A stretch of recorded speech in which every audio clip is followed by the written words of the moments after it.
Ragoût de bœuf aux légumes. Bonjour et bienvenue. Voici donc une nouvelle recette qui est une petite variante du bourguignon. On a les bases, mais on va faire un petit peu à notre manière. C'est pour ça d'ailleurs qu'on n'a pas osé l'appeler bourguignon, parce qu'on va modifier 2-3 petites choses.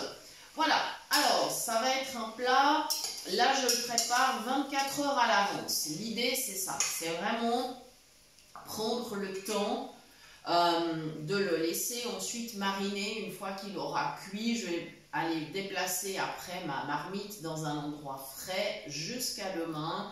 Et comme ça, j'aurai aucun souci, j'aurai plus qu'à le réchauffer en douceur. Et il sera, comme toutes les viandes mijotées, bien meilleur une fois réchauffé. Voilà, donc première étape, j'ai du ragoût de bœuf.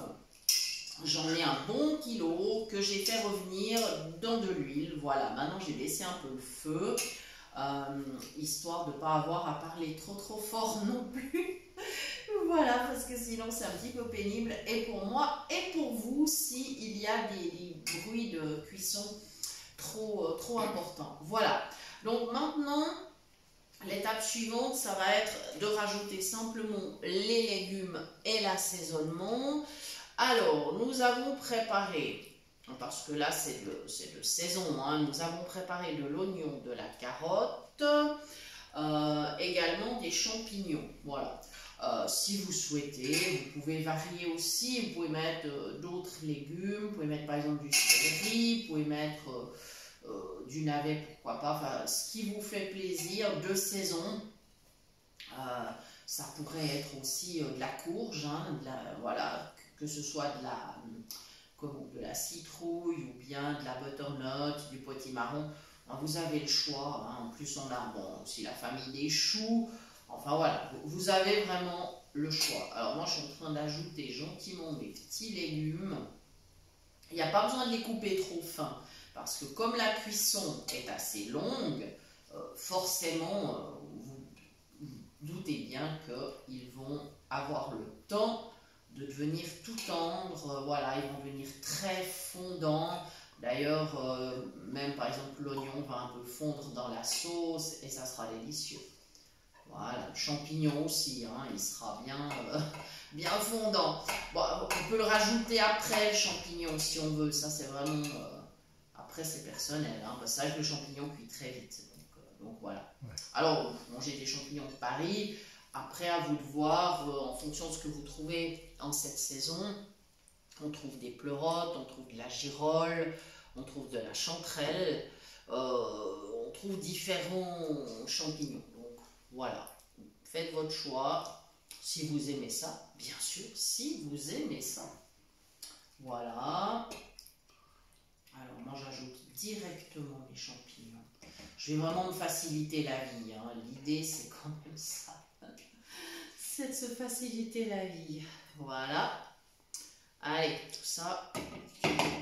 Voilà. Et maintenant, alors, un bœuf aux légumes avec, moi, je vais mettre du vin rouge pour déglacer donc ma viande que j'ai fait revenir.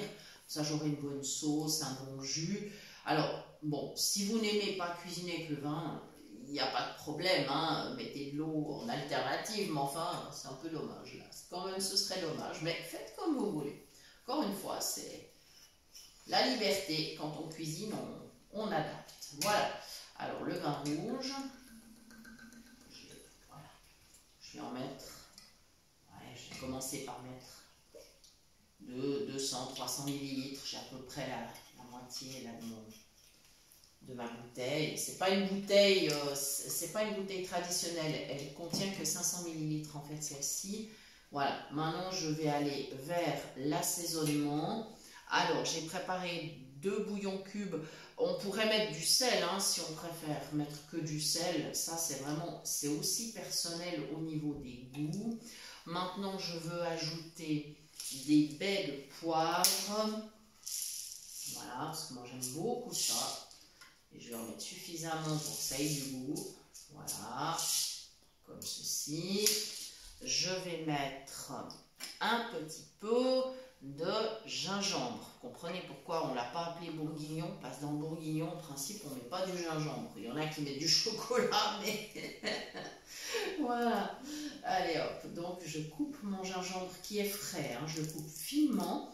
J'ai laissé la peau, c'est très bénéfique de la laisser. Alors évidemment, il faut bien le laver, parce que bon, avoir la garantie d'un gingembre bio, ça, c'est pas certain, vu de là où il vient. Mais franchement, voilà, si on le rince bien, c'est voilà. Alors, hop, voilà. Ça, c'est si on aime, hein. Vraiment, pas d'obligation. Nous, c'est notre façon de faire ce jour-là. Je ne le fais pas chaque fois non plus, hein. Je vous dis que je varie aussi, hein. Une prochaine fois, je mettrai peut-être pas de gingembre, je mettrai peut-être des petites herbes. Il y a différentes façons de faire, hein. Moi,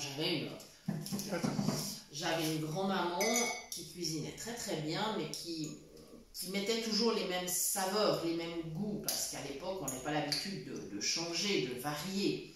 Alors, c'est avec ma maman que j'ai appris à varier, à modifier un peu les recettes, et après dans les cours que j'ai pris aussi, forcément. Voilà, donc là, je mets un petit peu de girofle, pas trop non plus, ça ressort bien la girofle, hein, donc attention, ouais, 3-4 clous de girofle, on ne va pas aller trop loin avec ça, mais ça donnera vraiment un super goût à la sauce. Voilà. Ensuite, je vais bien sûr redémarrer la cuisson et je vais cuire à feu doux, alors en tout cas 2 heures. Voilà, tranquillement. Et demain, je vais le réchauffer. Donc voilà, je vais couvrir, ça c'est sûr. Et comme ça, vraiment, j'aurai quelque chose de délicieux. Pour l'accompagnement, alors c'est selon ce qu'on veut, hein. Ça peut être une purée de pommes de terre, mais ça peut aussi être des pâtes, du riz, de la polenta, parce qu'on a envie, ce qui nous fait plaisir. Il faut vraiment, il faut se faire plaisir. Voilà, ben, en tout cas nous vous souhaitons beaucoup de plaisir à réaliser ce plat. Et puis merci de nous avoir suivis et à très bientôt pour de nouvelles idées cuisine.